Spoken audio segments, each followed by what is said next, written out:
Demək, dalağın kistasıdır. Yaxınlaşırıq, görürsünüz, dalağın üst polyusunda belə KT-nin göstərişinə görə mayeli kista deşildi.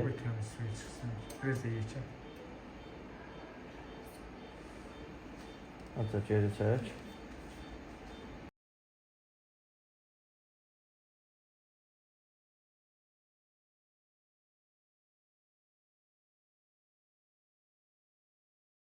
Kistanın üstündən budur, kistanın divarı götürüldü, içi boşaldıldı, budur.